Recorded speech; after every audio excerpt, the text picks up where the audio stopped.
everyone. Welcome. I am so glad you are joining us wherever you are, whether you're watching this as a replay on social media or YouTube or online on my website, wherever you are. First of all, thank you for coming. Thank you for listening to this presentation. You're going to walk away with some really good, impactful, action based nuggets of information that you can apply into your organization right away. So, first of all, my name is Laura Pomales, and I have been in the field of education forever, for my whole career. So, I have a bachelor's in education, I have a master's in educational psychology and instructional design, and I'm currently working at Florida State University for a doctoral degree in learning design and performance technology. So that's a little bit about my credentials and why I'm qualified to give this presentation that I am just super, super excited about. So I don't want to waste any time. I want to get right to it. You are here for this training called the People First Approach to Workforce Learning and Development. So let's stop there for just a second. You are here to learn about a people first approach to workforce learning and development, which means something super special to me that you're even here for this, because I gave this presentation in front of an audience before. And something I told them before was you can learn about learning and development anywhere, right? You can go online, you can do a search, you can Google, you can get some free courses somewhere, you can chat GPT your learning design programs, whatever it is, you can find it online. But what you're not going to find is this specific approach. So I just commend you for coming to this presentation or being here, listening, watching this, because you are interested in the people first approach. And that, my friend, is going to be the deal breaker, the difference in your program versus someone else's program, and why employees want to come to you versus leaving you for another organization. So we're going to talk a little bit about why that's so important. And it is a hill that I'm standing on forever and ever because it is so overlooked, but yet so powerful. So let's get started. First of all, let's talk about what we're going to be talking about today. So, three things we're going to cover: the people first approach. I'll spend a little bit of time talking about that. We'll talk about the first day and beyond. So, when we're talking about the people first approach and the first day and beyond, what does that look like practically? Because abstractly, we could talk about, yes, people first, great idea, but what exactly does that look like from your employees' first day and beyond? And then we'll talk about who's going to do this for you. So, are you going to make these training programs? Is someone else going to make these training programs? Who exactly is going to help you to get this done? So, that's what we're going to cover today.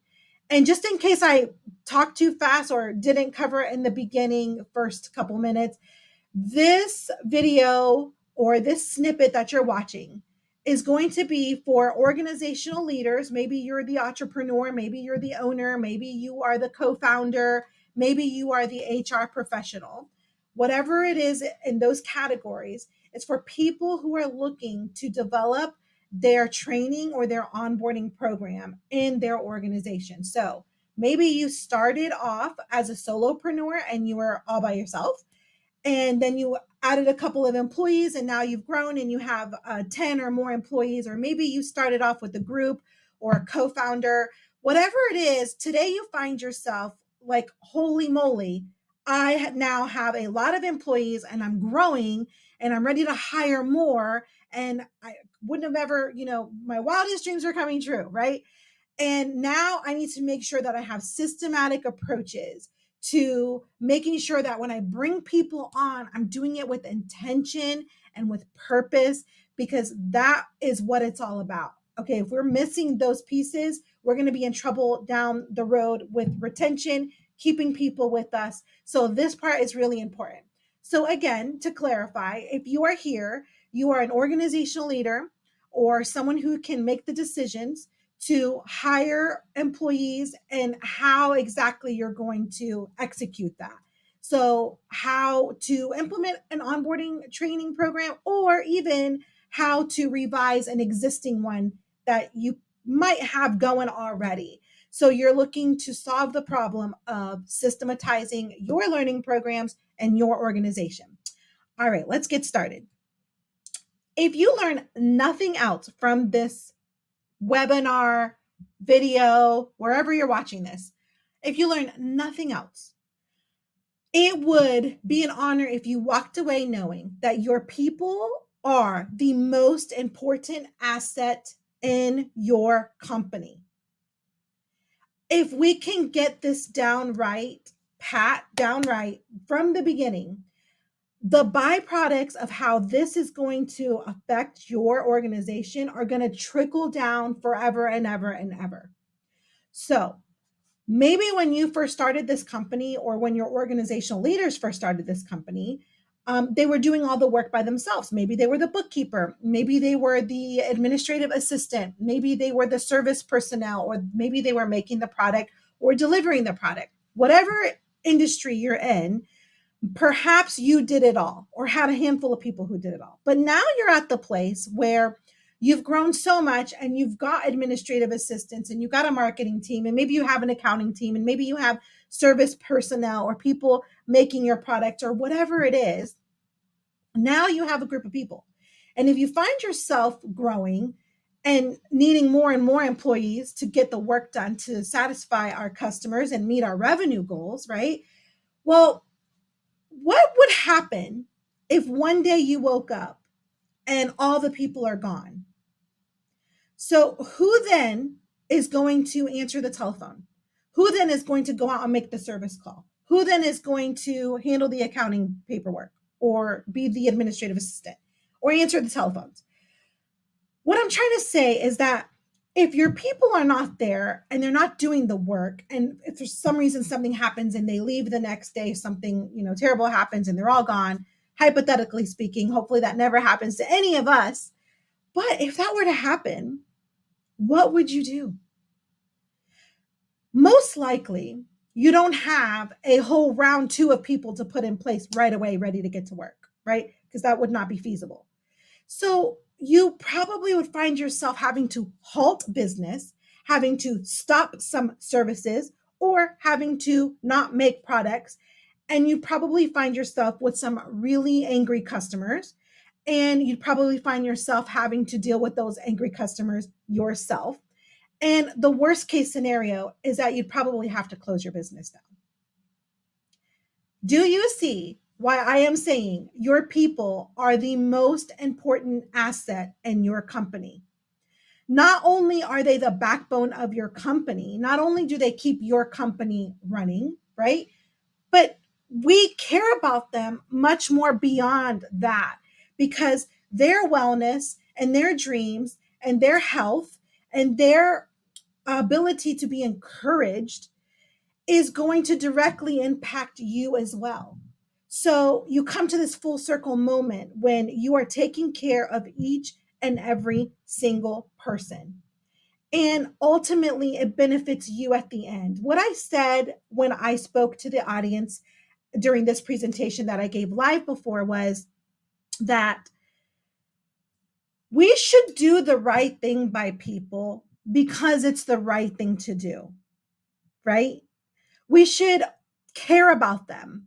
We should make them feel important. We should make sure that they feel valued because it's just the right thing to do, right? We should. But we should do so even more because as a byproduct, it only helps your organization. It only helps you grow. It only helps your culture. It only helps your meet your revenue goals. So there's just so many byproducts of the people first organization that it just excites me, because the fact to just knowing that you are caring about a single person is huge.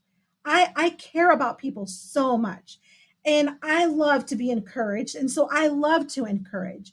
And I've seen the byproducts of companies where people feel cared about, where they feel like they're valued. And I've seen the opposite, where people don't feel like they're cared about and they don't feel like they're valued. And you can see in the data that there is a difference between revenue goals that are met with companies where people feel valued and important, and the opposite to be true for the other way around. So we should do the right thing for people because it's the right thing to do. Care about them, value them, make sure that they know that they're important, and just know that as a byproduct, your company culture improves and you meet your revenue goals. And there's just so many more positive benefits to having a people first organization. Let's look at those benefits. First of all, you automatically have increased employee engagement. If you're having increased employee engagement, then the productivity increases because people are happy to do the work. They feel important, they feel valued. So they're working towards a common goal because the culture is moving them in that direction. You're more likely to retain the talent and attract new talent. So when they feel valued and cared about, guess what they're doing? They're writing about you online. They're writing about you on LinkedIn. They're writing about you on Glassdoor. And so they're doing that both ways. When they're completely unsatisfied and unhappy, they're also writing about you. And when they are happy, they're also sharing about you. So think about which two ways that you want this to go. Because guess what? People are going to share on social media, whether you like it or not. Okay. So you may as well use that to your advantage and make sure that people are sharing the positive things about your organization and that they're not undervalued, disgruntled, angry, upset. They feel like they're not important. Because go on Glassdoor today, look up your business name, and there will be comments there about those situations if they've occurred. But it's totally preventable. If you have a people first approach from day one, and we're going to talk about how to practically do that in just a second, then you're not going to have that problem. You're going to have people raving about your company. You're going to be attracting new talent because people are out there Googling your business before they ever come to your interview. Okay. It also increases well being, enhances creativity and innovation. So when your brain is stressed out, it's going to release chemicals that are going to be stress inducing. When those chemicals are present, guess what's not present? Creativity and innovation. Okay. You cannot have people in fight or flight mode, which is what stress causes, and then expect them to be creative and innovative. That's not going to happen. So that's not a people first environment, right? It also promotes positive organizational culture, which we touched on that just a little bit about the culture, positive work culture. And if your people feel valued, they feel important, they feel engaged, they are working hard and their productivity is going up, they're writing good things about you online, guess what else happens? Your customers are now seeing this, they're noticing it, they're looking at it online. And so now it's trickling down to much more bigger than internal factors of your organization. Now we're seeing the external factors of a people first environment. Check this out. So when people are online seeing these angry employees writing sad things about how they do not feel valued in your organization, do you think they're going to want to shop with you? Do you think they're going to want to invest money in you and your service? Not me. If I see a bunch of negative reviews, it's going to make me not want to go to that company, especially if those negative reviews are internal from employees that are working there. So remember, we talked about the byproducts of a people first organization. I mean, there are just so many. In the end, it leads to increased profits. And there is data to support this. This is not Laura rambling on. There's data to support that when people and your organization feel valued, they feel important, they're engaged, they're writing good things about you on social media, the culture in the company is cohesive, everybody's swimming in the same direction, you know, That ultimately leads to your customer satisfaction and ultimately increased profits. Here's what I said once again in front of the group that I delivered this talk to. Do the right thing for people, treat them right, show respect them, show them that you care, value them, right? We're going to talk about all of those things in just a minute because right now it's abstract. But when you're doing these things, you're doing the right thing by them. You're asking about their goals, about their future, about their dreams. You're caring about their family. You're doing things to support them in the company and outside the company in all of the domains of their life. And you're providing these opportunities. Guess what? You do the right thing for people because it's the right thing to do.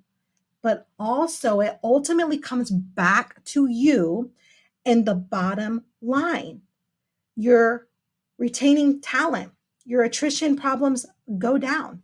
You're attracting competitive talent because now your talent pool is bigger and you have the pick of the litter when you're interviewing.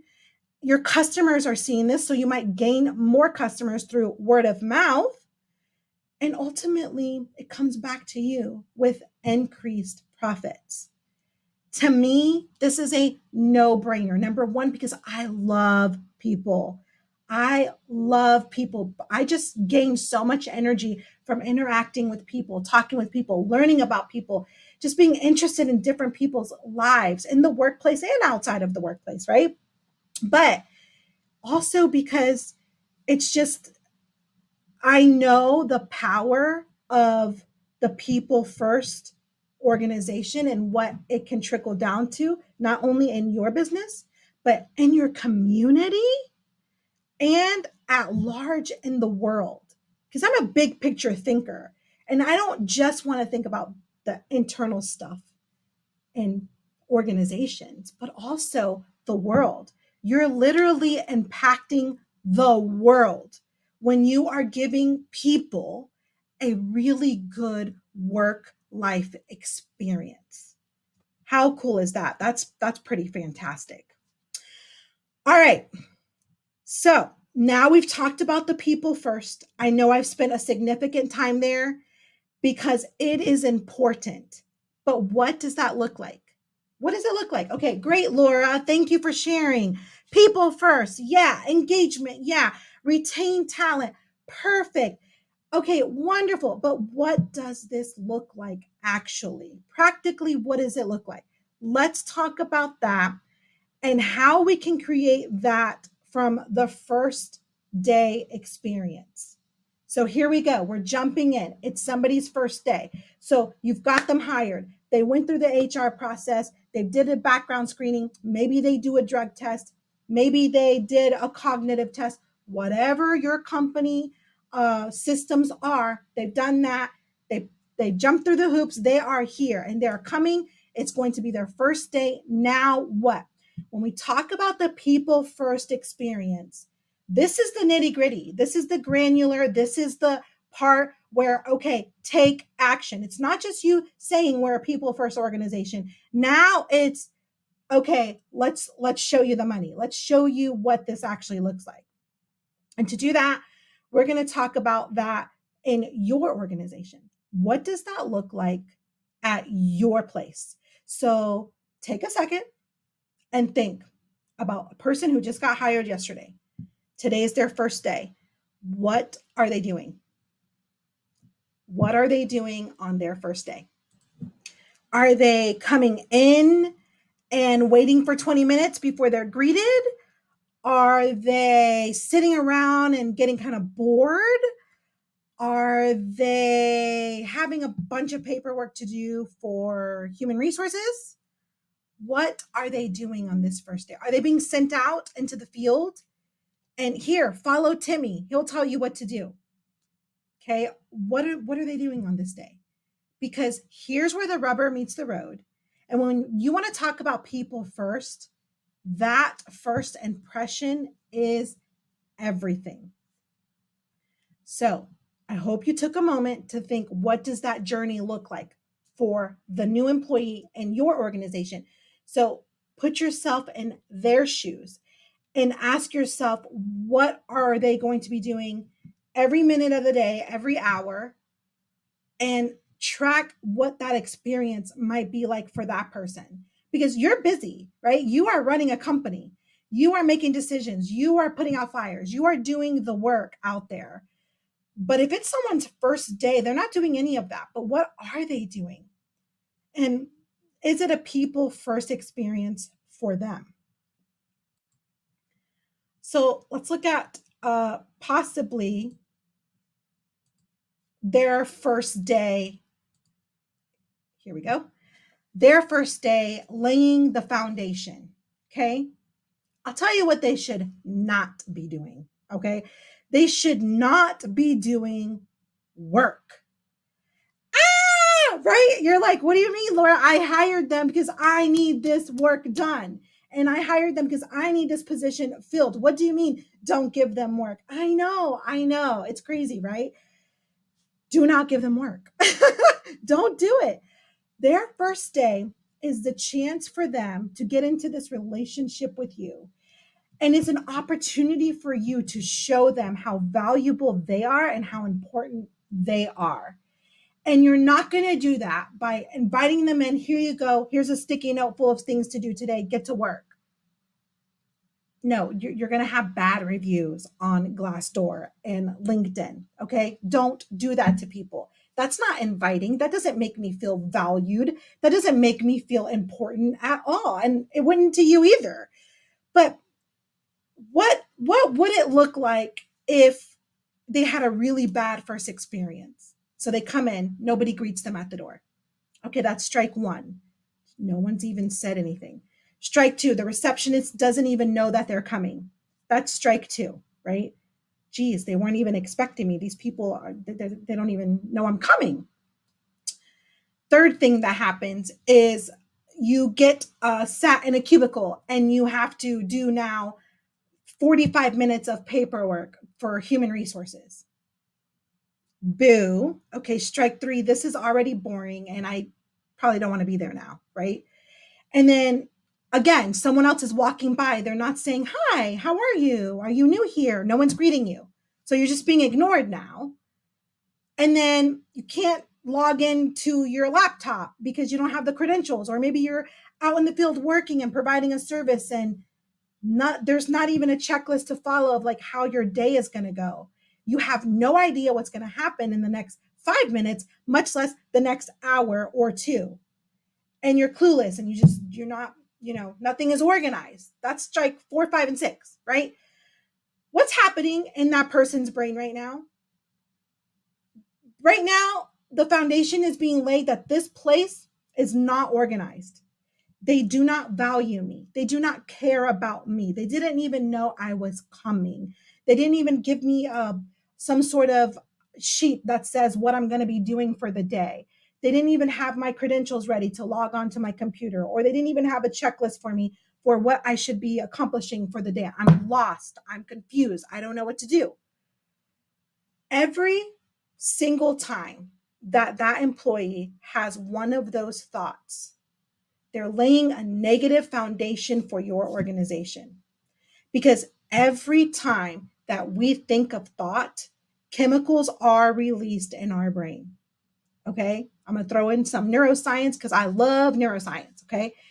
And every single thought that you have, whether it's happy or sad or mad or upset or confused or angry, there are chemicals being released in your brain that are telling your body how to behave, how to act, or what to think about it. We can use that to our advantage by making sure we don't do any of this stuff, because every time that employee didn't get greeted at the door, didn't have, an idea of how the day was going to be, negative, negative, negative, negative. Now, bam, you know what they're thinking? They're thinking, this place is unorganized. They don't care about me. This place is, not good. And so I will work here and I will collect the check for a while, but then the first opportunity, peace out. I'm out of here, because they're already seeing this is not a long-term commitment kind of place. If they're already making me feel like this on the first day, on the first hour, before lunch, I'm already wanting to go home. Trust me, this place right here is not a place I want to be long term. And that's exactly what that new hire is thinking. And that's exactly what you don't want them to think. You hired them and you chose them because they were the best applicant for your organization. They were the best thing out there for you in this moment. So we want to keep them. We don't want them to quit by lunchtime or next week or in 30 days or 90 and have to start this process all over again just to keep repeating over and over because we're not setting up that good people first foundation. And the crazy thing about this is that this is fixable. This is an easy fix, actually. So we don't want to lay down a negative foundation. We want to make sure that that first day experience is wow. And let's talk about what that might look like because that's abstract, right? So let me give you a little personal story and then how we'll tie that into the future trainings. Okay. So stay with me. We're doing great. So we talked about the negative experience. What would that look like on the opposite? So on the opposite side, it would look like this. I, as the new employee, would walk in and I would be greeted by the office manager or whoever's in charge of answering the front door of where I'm going, right? Hi, Laura. I've been expecting you this morning. We're so excited to have you. Wow. Already, I know that they're expecting me. Already, I know that I'm in the right place. All the jitters and confusion is now going away. Oh, wait, I forgot to add one thing before that. So, before your person's first day experience, you should send them an email, text, or however you communicate with them, letting them know a couple of pieces of information for their first day. So, before they even walk in the door, this is really pivotal and important. So you send them an email, let's just say, and it's going to say, hi, Laura, we are so happy to have you on board. We're excited to get to know you. We're excited to get to learn from each other. We can't wait to start our journey together on Monday morning. Attached, you will find a itinerary for Monday for your first day, so you can expect what will happen on that day. And also included is the dress code and our information about the luncheon that we're going to have for your first day. Can't wait to see you. Sincerely. Okay. If you do that already, I'm like, wow, this organization is so organized and they're already expecting me and they already want me to come on board. This is amazing. And then when I come in on the first day, I'm greeted right away. You want to talk about a people first experience already? That's actually strike two, but on the good side, right? Like laying that good foundation, like those good chemicals are being released in my brain that are saying, yes, they emailed me. They set the expectation for the first day. I know exactly what's going to happen every part of the day. I feel confident. I feel prepared. I know what to wear. And then when I got there, they greeted me like, already you're on the like up and up because you're providing that people first experience. They feel valued and they feel cared about.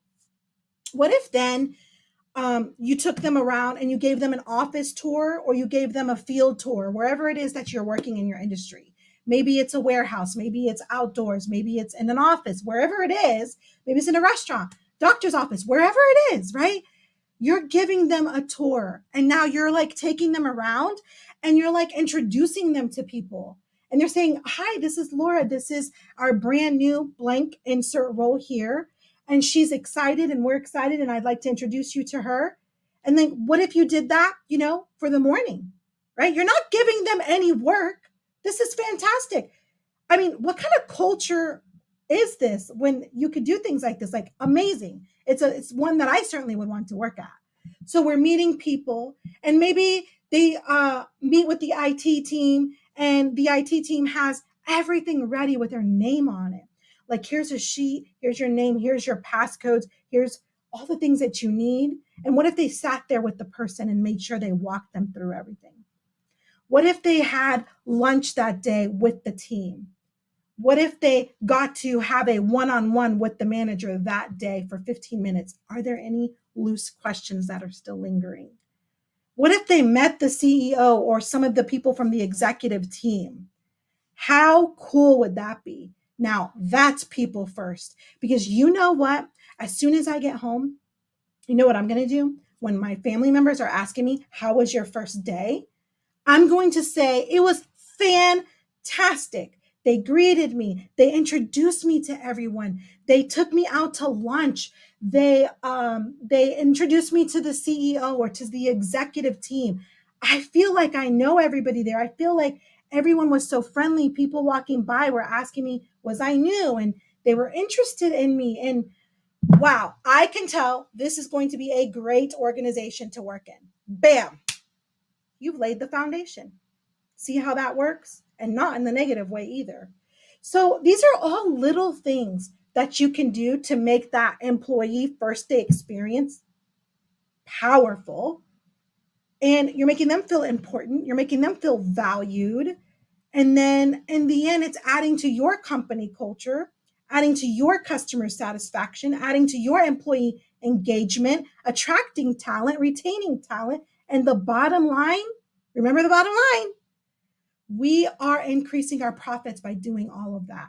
Your people are the most important asset of your company. So, how do we keep that going? So, you might say, great, Laura, people first, and plan out a great first day and don't give them any work on the first day. Just make it about building that relationship and about making them feel important and valued from day one. Check, we got it. Okay, but now what? Because we still have to train them. We still have to make sure that they know what they're doing in their role. And we still have to make sure that they have compliance training. There's a lot coming up ahead for them, right? Okay, here's the thing. Easy fix. Okay. So whenever you are creating any training, and this is like something for you to keep forever and ever and ever until the end of time, please. All you have to do is do one simple thing for any future training after that to make sure you maintain the people first approach. It's very simple, but it just isn't done. And that is just make sure that any training that you assign or give to them, that it is meaningful, relevant, and impactful. Here's what you don't want to do. Never, never, never, ever give anybody in your organization any training that isn't meaningful, that isn't relevant, and that isn't impactful. So from now on, you are going to work with your team or your contractor or whoever it is, and we'll talk about that in a second about who's going to do this, to make sure that the people first approach is in every single training experience. Never, ever, ever, ever pull your employee, even if it's the first day or the 22nd day, whatever, pull them off of their work, off of their duty to plop them down in front of an e-learning course where they're just going to click next, next, next, next, next, next, next. Get up and leave and never apply any of it and never find it useful ever again until the next year's compliance. The worst thing you could do to a person is that when it comes to training, because now you pulled them away from their work, which means that their productivity is now decreasing, and that's impacting your revenue in many ways. So why do that? Why ever, ever, ever take somebody's precious time to give them some training that's not even meaningful, that's not relevant, that's not impactful, and that's not fun even? Who wants to do that? When you are giving meaningful, relevant, and impactful training, you are showing your people that you care about them. You don't want them saying, such and such company makes me take this useless training all the time. It's ridiculous. You don't want them saying, such and such company makes me do this boring training. You don't want them saying that at all, because that shows that you don't care about them. We care about our people. We value our people. We want to make sure that we uplift and empower our people, develop our people, grow our people. So we make sure that we do whatever it takes that's necessary to make sure that any training that we provide, it's important to them in some way or another. And that could be any kind of training: sales training, compliance training, safety training, any kind of training out there. We can find ways to make sure that it is relevant, impactful, and meaningful. Now, someone might say, what if I train them? What if I invest in them? What if I do all of this to make them better and they leave? And I love this quote that I heard before that said, well, what if you don't train them and they stay? Yikes, right? Which one would you want? You know, you don't want to not train them and not make training meaningful because they might leave. That's not a smart business decision. If you're going to value someone so much that you bring them into your organization, then it should be the case that you value them continuously and that you see them valuable enough and important enough to keep training them, investing in them, and developing them. Now, here's something really cool, and then I'll move on to the next session. But one of the things I heard at a recent panelist review, where we had a bunch of human resources panelists discuss the trends and hiring trends in this year, like 2023. That's where we're at now. So they were saying that the hiring trend nowadays is that when you hire someone, a lot of people today have side hustles, side jobs, side gigs, second incomes. You know, they're doing things like Ubering, they're doing things like opening their dream shop on the side. They're doing like multiple things. And some of the HR panelists were saying that it's very rare to find a person who's just doing one full-time job because so many people have so many interests that they're developing on the side. And so the question arose, well, how do we compete with that? And I say the answer is simple. You don't need to compete with that. Listen closely. This one is really good.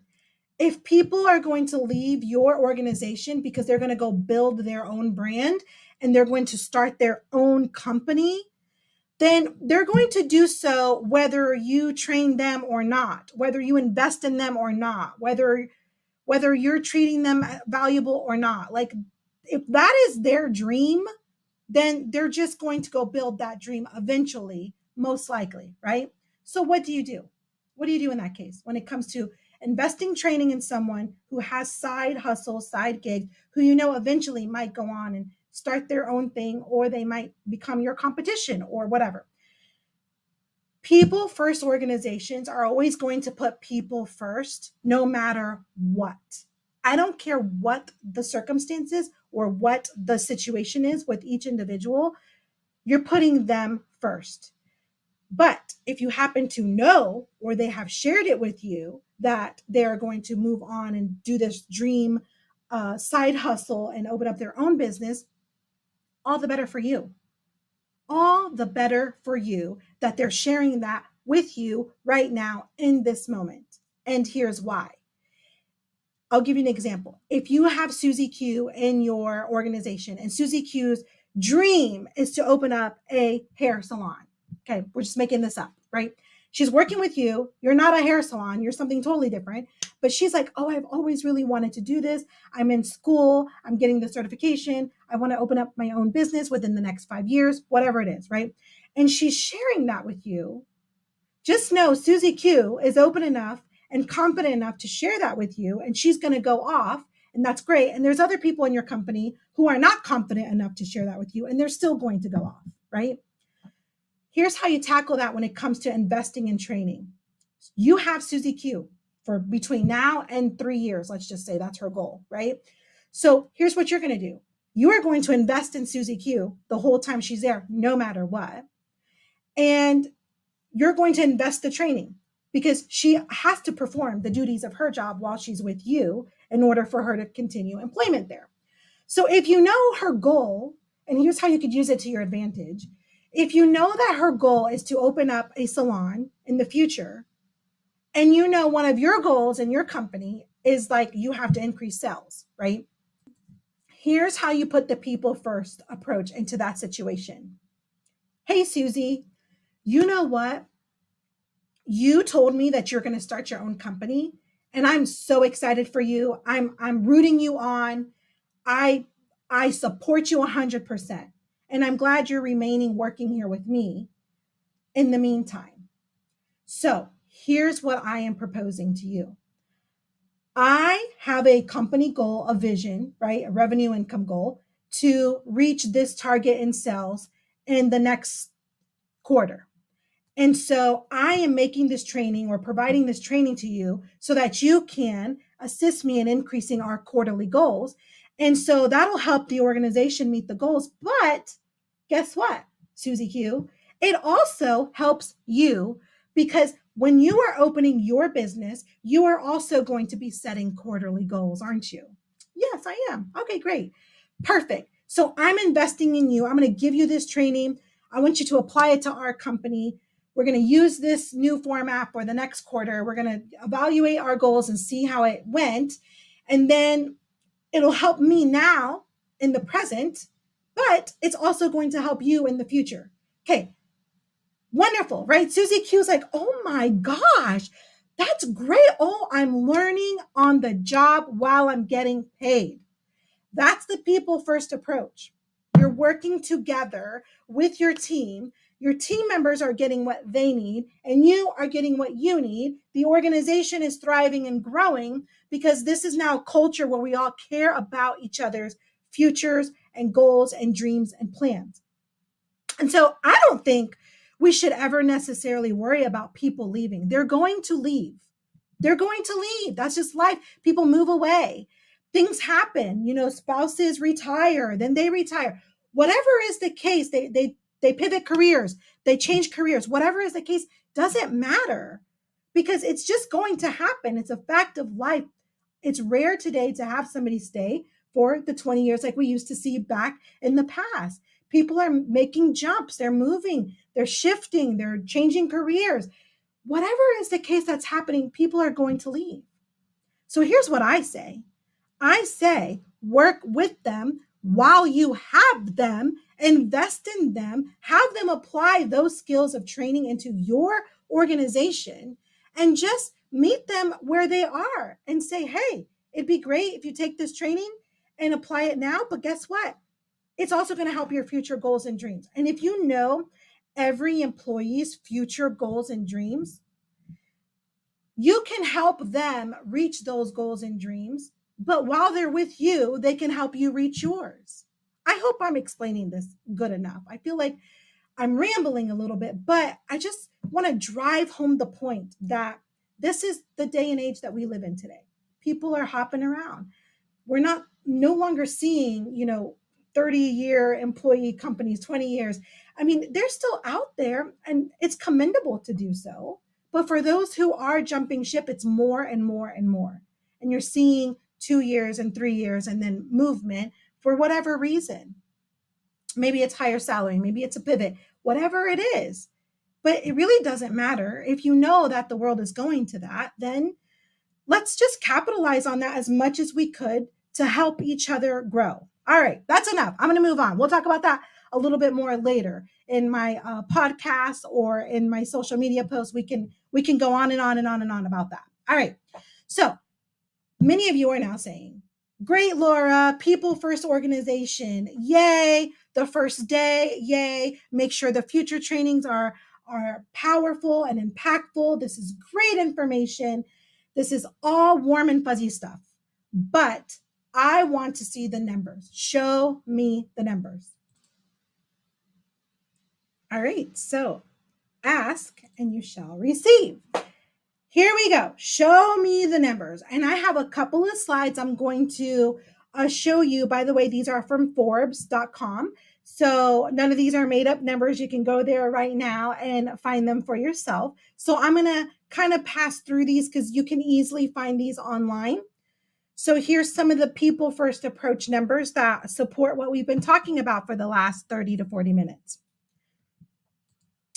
86% of employees look at company reviews and ratings before applying to a job. We talked about that. See, it's in the numbers. It's there. 50% of employees won't even apply to your company if they have a bad reputation. So don't get a bad reputation, okay? And you can attract better candidates. 30% of new hires leave within 90 days. Okay, easy fix. Don't give them poor training that's not meaningful, that's not impactful, and that's not relevant. Okay, that's kind of a no brainer. We can avoid these things. 88% of employees believe that they aren't given a good onboarding program. We can fix that. That's a simple fix. It doesn't have to be this way. Employees are 3 times as likely to explore their options if they don't feel supported. Well, we could fix that too, also through that people first approach. So I say all of these things are preventable. It's just sometimes I think organizational leaders don't know what they don't know. And hiring a good human performance technologist or a really good learning leader, instructional designers that have a lot of skills and kind of tackling all the areas of onboarding and training, that's helpful. Relying on someone who knows would be really helpful in tackling these. Employees who don't receive recognition are 2 times as likely to look for a new job. You got to show them that you care. You got to have some systems and processes in place to show reward and recognition. Also, easily fixable.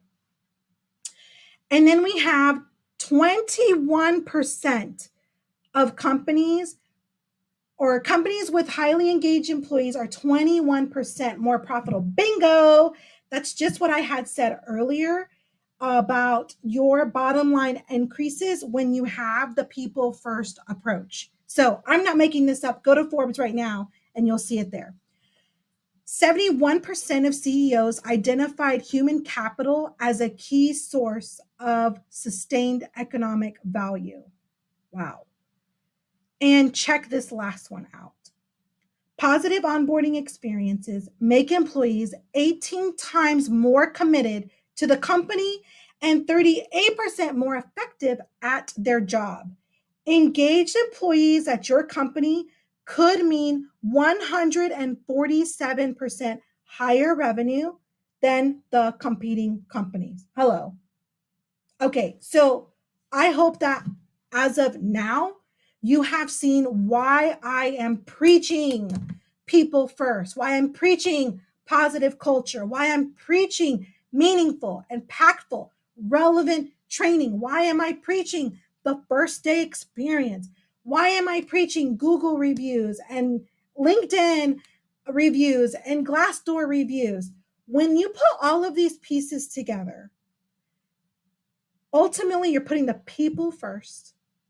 That comes back to you and increased revenue and reached goals and great positive work culture. It's a no-brainer. All right. So now we've talked about people first check, the first day and beyond check. And if you're still with me, amazing, because you care about your people and you want to know how to make your workplace just a really great culture for learning, culture for growing, and culture where people feel like they're important and engaged. And that, my friend, is what it's all about. So now let's talk about getting the help that you need to execute this, right? How do I do this? Where do I start? All right, so you might be an organizational leader who has been onboarding people in different ways. So maybe you've had people come on and go in the field and follow Timmy. And then you have another person come on and you send them out to the field to follow Susie. And then you just keep this cycle going. So people are coming in and they're being trained. And then you're realizing, oh my goodness, what have I done? Because Timmy trains this way and Susie Q trains that way and Tommy trains this way. And now everybody's doing the work in their own specific way. And you realize there are not systematic processes in place and that everything's kind of hitting the fan. It's going a little bit chaos because everyone's doing it their own way, how they learned it or how they were trained. And you're finding out now that this is kind of creating some friction among the people and lowering productivity and ultimately lowering your revenue, right? So something needs to be done, and you come to the right place because this is what it's all about. Like, what do I do now? Because I have all of this mess going on, right? Or maybe you already have a learning system, but it's kind of like disjointed or not cohesive. Whatever is the case, we're going to talk about a few options to get you the help that you need to make sure that someone on your team can execute this for you, or you can contact the correct people to do so. And for that, I'm going to give you three options. And if you're still with me up until this point, this is amazing. We should connect because obviously you like this video, you like this training. And obviously, I like talking about this because I love people. I love training. I love learning. I love education. So we should connect. Make sure that you connect with me by the end. So, three options. The first option is pretty obvious. You can hire a freelancer. So if you're in a company who doesn't have any learning professional and you're ready to hire a freelancer, please, please, please do not do this without first consulting with the learning design expert first. I'm a learning design expert. I can do this for you. You can find your own. It doesn't matter. But as long as you do that first, because what you don't want to do is hire a freelancer and say, hey, create this training for me, because they're just going to create the training for you.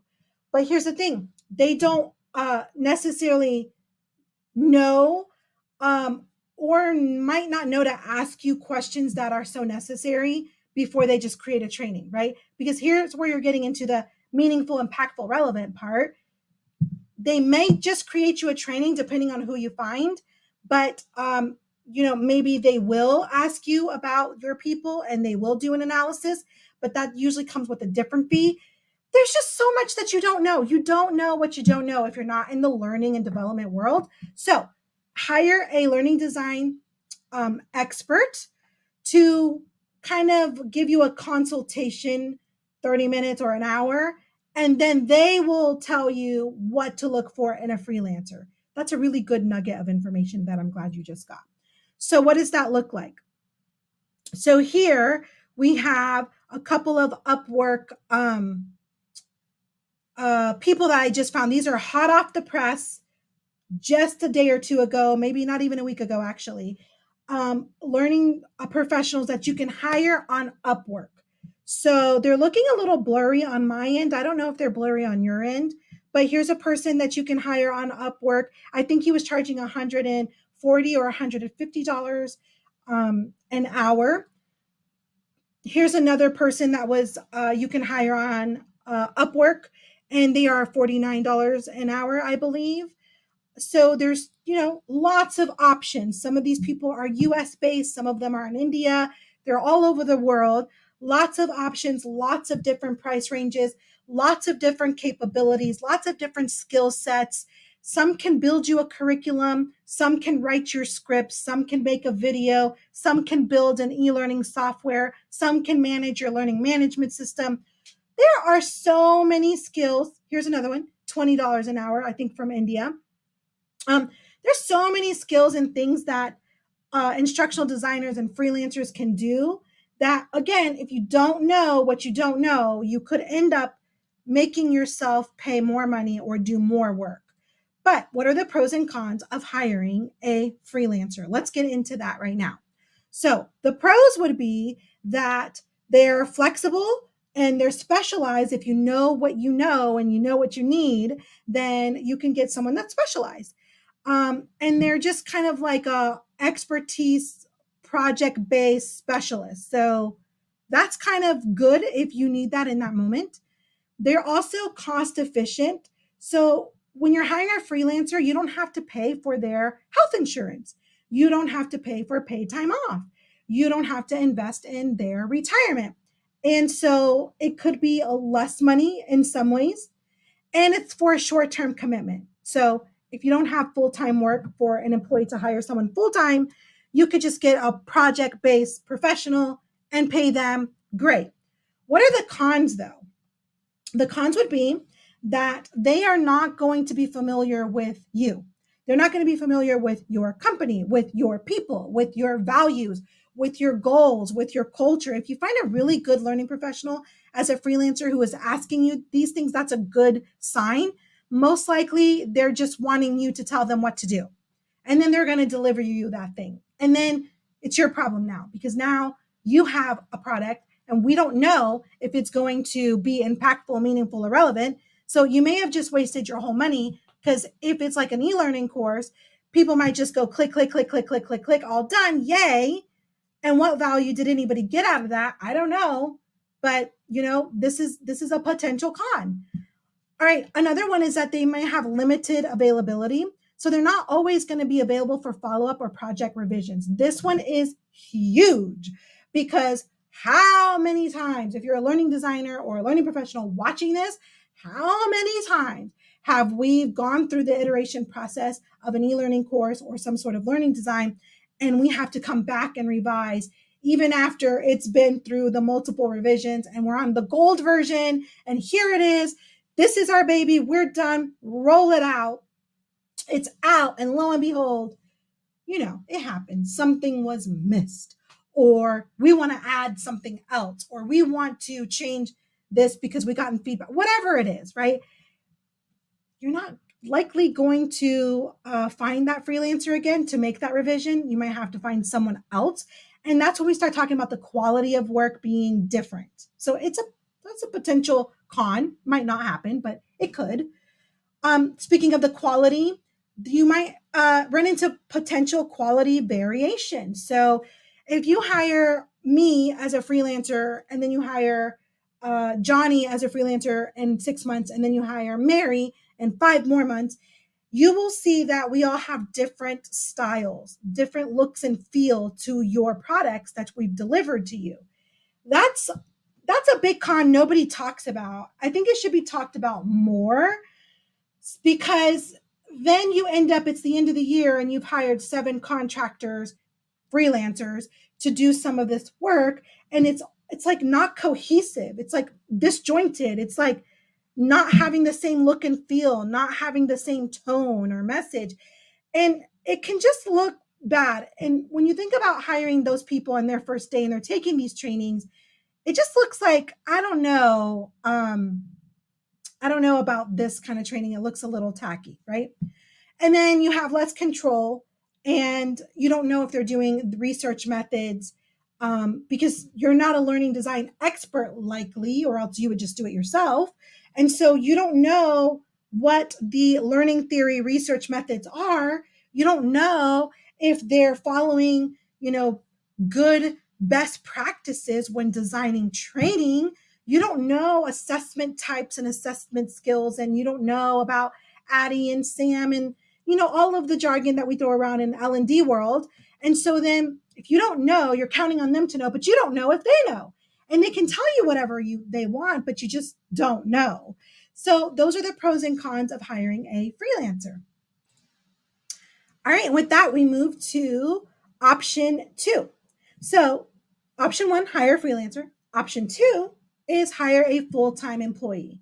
This can look very different in whatever organization you are at. But assuming that you are at the stage where, okay, we need somebody to be in charge of this because no one else has the time on their plates to be able to also add learning and development to their role.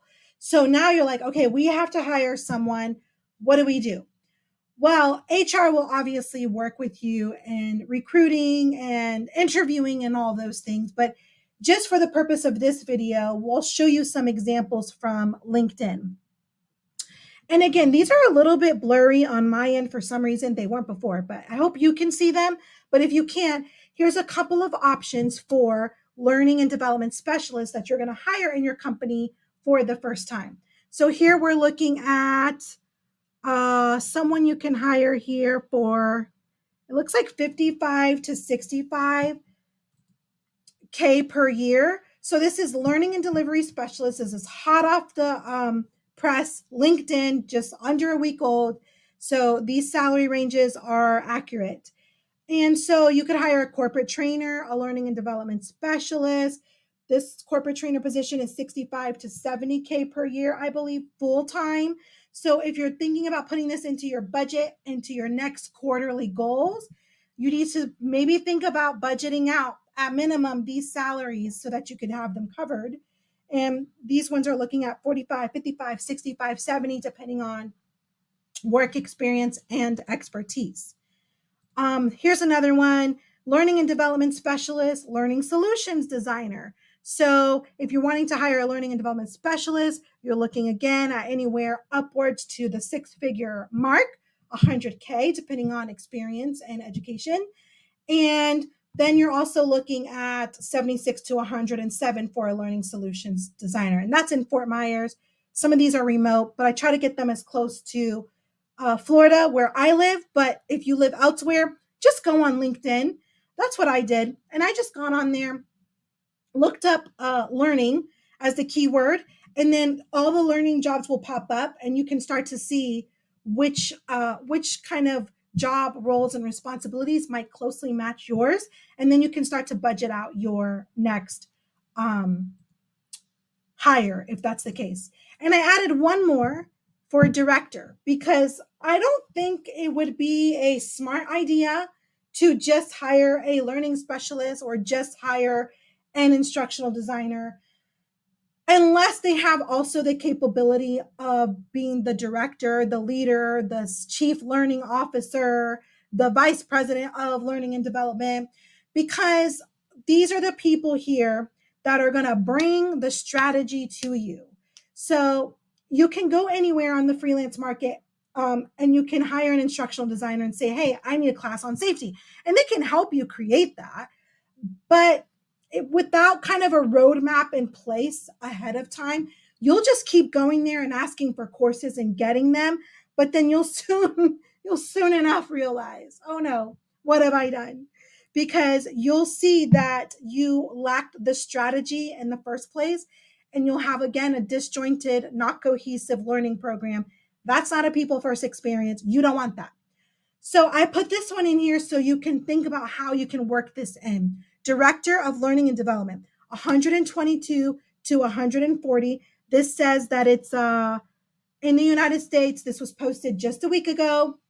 This is not old. This is now real life. So you could start thinking about budgeting for some sort of director role. What does that look like for you? I'm not sure. You might want to hire a director or a VP and then hire a instructional designer to create your program full time. And now you're looking at upwards of 200K. You might want to hire a director or VP and then a learning and development manager and then an instructional designer. And now you're looking at closer to 300K. So it's going to depend on what your budget is. But, that's why I'm giving you those two options, because if your budget is like, oh my gosh, I don't have 100K, or maybe it's that I don't have 200K, or I don't have 65K, then you're probably going to be looking at the freelancing route. But that's why I listed all the pros and cons for you so that you could see what might work best for you. And if you're seeing, well, I really don't want the cons list from the freelancer, then maybe you'll cut budget back somewhere else and increase it here so we can make sure that we have these training programs that are effective and relevant and meaningful. So, just as we did with the other ones, we'll look at the pros and cons of hiring full time staff. So, the pros would be that they're dedicated and focused. So, they're not distracted by any other jobs. You have them there. They are in your business, they are in your office, or maybe they're working remotely, but nevertheless, their focus is for you, full time employee. So, their consistent presence is very helpful. They're readily available for immediate tasks that kind of pop up sometimes, as they do in business, or they're readily available as a consultant in your organization. So that's definitely a pro. And for me, in some situations, it's worth the salary that you're going to invest, because this is important, right? This is the backbone of your company. Again, they are integrated in your company, so they're immersed in the culture. They know the values. They hopefully know the visions for the company for the future, if you, as an executive or leader, have been relaying that information. And it's a long-term investment, meaning that you can keep training them, you can keep improving them, you can keep helping them advance their skills. So long-term team member versus just one project at a time.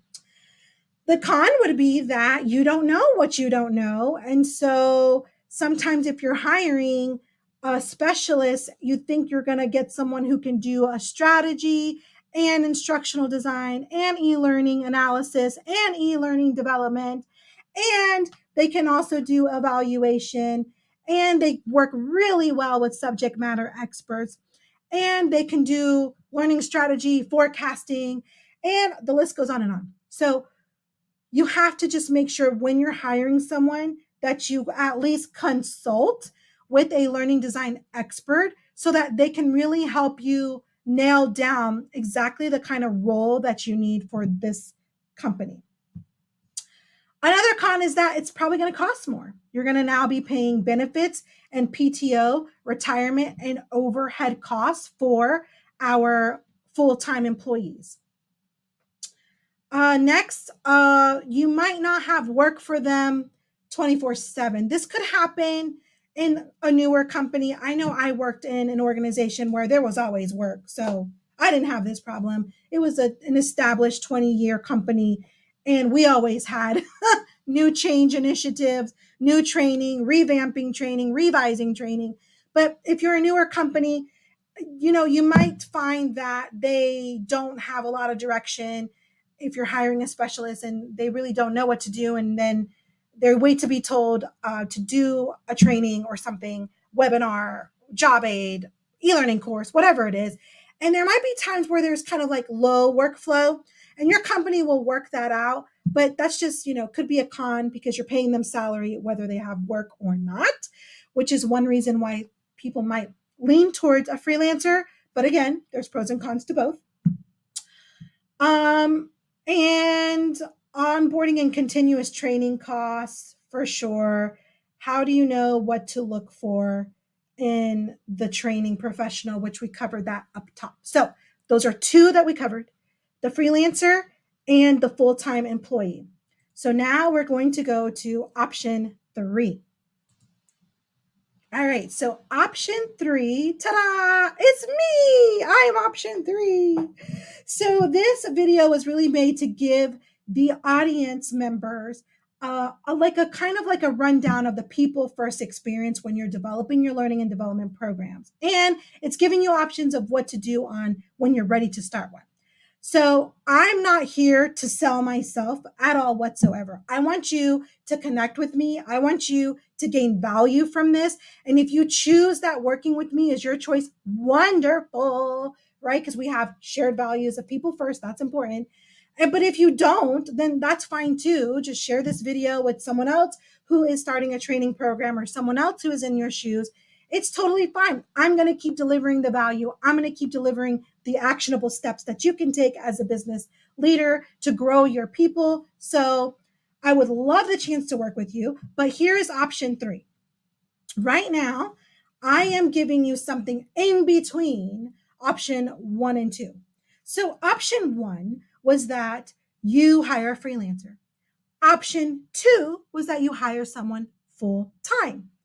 I am option 3, which is actually in the middle of both of those. Right now, I am offering services for you to work with me for a 6-month period. So you're not going to pay the $100,000 of salary that we saw on LinkedIn. You're not going to pay $20 an hour either. You're going to pay somewhere in the middle, and you and I can discuss what that looks like. But it'll be roughly about right straight smack in the middle, and we'll work together for 6 months. And what we'll do is we'll do this whole process of evaluating your organization, seeing what the learning needs are in your company, what the people needs are, how we can create that people first experience, people first day, how we can continue that training for beyond, and whether that includes making e-learning courses or job aids or mapping out a change management system, because that is where my heart is. I love that too. Or discussing ways to improve an existing system, whatever it is. Maybe you're making an onboarding system for the very first time. Whatever it is, whatever your learning design needs are, you and I will meet. We'll discuss what those are.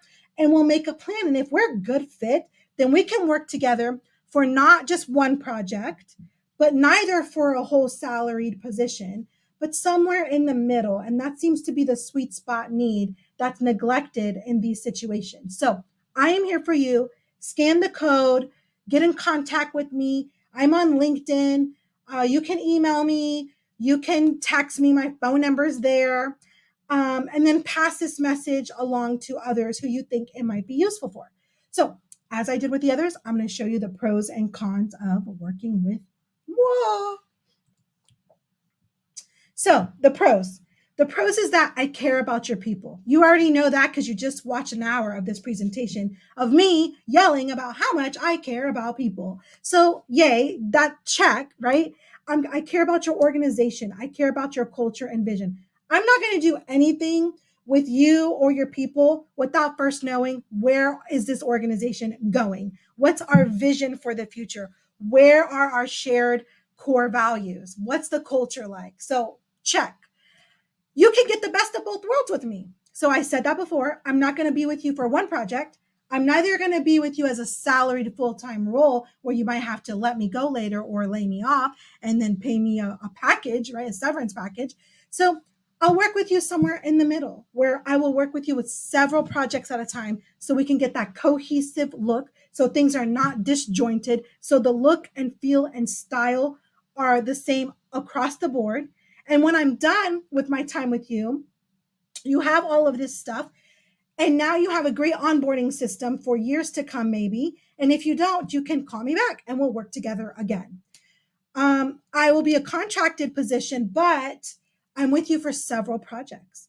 I'm knowledgeable in learning theory and learning and education and corporate learning design. I have, like I told you, degrees and experience. So this is my life. I love this. I have my finger on the pulse of the industry because I'm actually a doctoral student right now, soon to be Dr. Laura Pomalis. So I am just have my finger on the pulse. I know what the research says. I connect the research to practice. This is what I do. I am the medium between academia and practice, where I am filling in all the gaps that research supports in our practice. It's amazing. And by the way, it's a lot. I can lead your programs, design, develop, manage. I can do process improvement. I can create change management plans, and it's cost effective because no, you're not going to pay $20 an hour or even $50 an hour, but neither are you going to pay $170,000 for a salary position. So we'll talk about what that might look like depending on what your needs. I can't tell you how much it would be on this video because I don't know what we're going to agree to. But, it'll be way more, or it'll be more than a freelancer, less than a full-time salary role. So you can kind of get an idea. And the cons would be that I'm not on your site full-time. So I'm working with different organizations offering this service. So I'm not necessarily you're not going to own me. I'm not going to be on your site. I'm not going to be there full-time. So you won't own my time, I should say. And so that could be a con if you want someone to be right there taking commands, taking the orders. Well, that probably will not be me depending on our work schedule that we agree to. I mean, it possibly could if we work that out, but normally I'm working on multiple projects. So you'll be sharing me. And if you're jealous or the jealous type, then maybe that one might not be a good fit for you. And lastly, to cover what I said before, I'll be less immersed in your company than a full-time employee, but more immersed than a contractor. So I hope that makes sense. And I hope you gained a ton of value from this presentation. We have covered the people first approach, the first day and beyond. We've covered a lot, guys, and how to get help to create these programs in your organization. I just want to say, if you're still watching this, thank you so much.